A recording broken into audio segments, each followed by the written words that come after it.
Amitabha. Di dalam tradisi Buddha Mahayana, Buddha Amitabha di dalam janjinya atau tekadnya atau sumpahnya beliau mengatakan, barang siapa menyebut namaku, mengulang namaku dengan penuh keyakinan dan berharap untuk terlahir di alam surgaku, surga Sukawati, maka beliau akan menjemput arwah itu dan menempatkan di alam surga sucinya. Sudah menjadi keinginan wajar setiap orang ketika lahir di dunia ini, hidupnya bahagia sejahtera, kalau mati masuk surga. Saya yakin agama apapun bercita-cita berkeinginan hidup bahagia dan matinya nanti masuk surga, surga bahagia. Namun bagi umat Buddha, kebahagiaan surga bukanlah kebahagiaan yang terakhir, kebahagiaan yang tertinggi. Ada kebahagiaan yang lain, yaitu kebahagiaan nibbana, di mana bebas dari segala lingkaran samsara, lingkaran kelahiran kembali.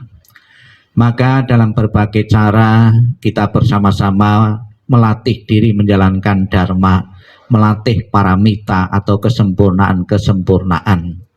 Di samping kita meyakini akan keberadaan Buddha Amitabha, namun tentunya untuk terlahir di alam surga Sukawati bukan melulu yakin saja.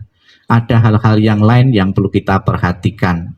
Antara lain dalam kehidupan keseharian kita menyempurnakan latihan-latihan paramita. Kita melatih diri dalam kemurahan hati kepada sesama, dalam sila, dalam moralitas, dalam kesabaran, maupun dalam meditasi. Dengan kesempurnaan-kesempurnaan yang sudah memadai, akan terdorongnya terlahir di alam surga bahagia. Dan tentunya Anda sekalian sebagai anak yang berbakti, mengharapkan orang tua Anda pun juga akan terdorong terlahir di alam surga bahagia. Salah satunya kita telah memohon berkah pelindungan, membaca, memuji, mengagungkan Buddha Amitabha ini. Di samping kita memanjatkan doa dan harapan sebagai wujud bakti dan hormat kepada orang tua yang telah tiada. Dalam bermacam-macam tradisi-tradisi ada beberapa simbol-simbol sebagai bentuk perhatian yang hidup kepada yang telah meninggal. Di samping peti jenazah kita lihat ada rumah-rumahan. Ini juga sebagai gambaran yang hidup kepada yang telah tiada, yang hidup putra-putrinya mengimpikan, mengharapkan agar setelah kelahiran yang akan datang setelah meninggal ini, papa atau orang tua Anda pun juga bisa mempunyai tempat yang layak.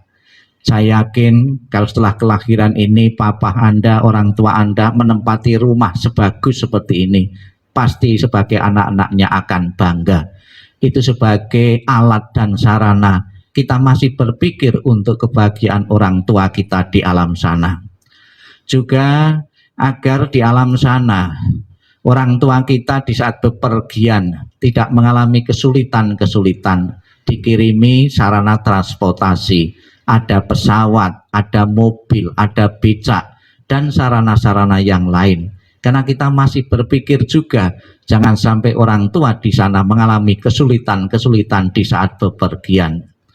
Kemudian juga sarana yang lain agar orang tua kita di sana tidak kecapean, tidak kepayahan, dikirimi pembantu. Agar orang tua di alam sana tidak kesulitan uang, tetap bisa hidup layak, dikirimi uang-uangan. Juga di depan peti jenazah kita lihat ada sajian makanan-makanan. Sekalipun makanan itu sampai besok pun juga tetap jumlahnya tidak pernah berkurang. Namun bukan berarti tidak ada nilai manfaatnya bagi leluhur maupun bagi yang telah menaruhnya, yaitu keluarga yang masih hidup ini. Makanan yang kita taruh itu sebagai alat bantu, menyatakan hormat, menyatakan bakti, menyatakan simpati kepada yang telah meninggal. Semakin sering disimpatiki yang hidup, pasti arwah almarhum akan merasa senang. Dengan rasa senang yang dimiliki, yang diciptakan oleh dirinya sendirilah yang akan mengkondisikan terlahirnya di alam-alam bahagia, alam kesenangan, alam kedamaian, alam ketentraman. Semoga dengan niat baik dari keluarga yang ditinggalkan mengirim dan memakai sarana-sarana itu. Apa yang menjadi harapan keluarga, papa Anda, orang tua di sana selalu hidup bahagia, selalu tidak kekurangan apapun, benar-benar menjadi kenyataan. Di samping juga harus didukung oleh kebaikan-kebaikan yang pernah ditanam beliau semasa hidupnya. Saya yakin sebagai seorang tua, semasa kehidupan beliau telah mendedikasikan waktu dan kesempatannya untuk mendidik, untuk membesarkan putra-putrinya sehingga menjadi manusia seperti saat ini. Sebagai seorang suami juga telah menyatakan kesetiaannya kepada istri, kepada keluarga. Kebaikan-kebaikan yang tidak terhitung itulah yang akan selalu menemani beliau ke alam-alam yang lain. Selamat jalan almarhum Bapak Iwayan di Jingga Pinatra. Semoga jalan yang koloi terang dan lapang, dan keluarga besar segera bisa merelakan, mengikhlaskan kepergianmu di alam yang lain. Sadu, sadu, sadu.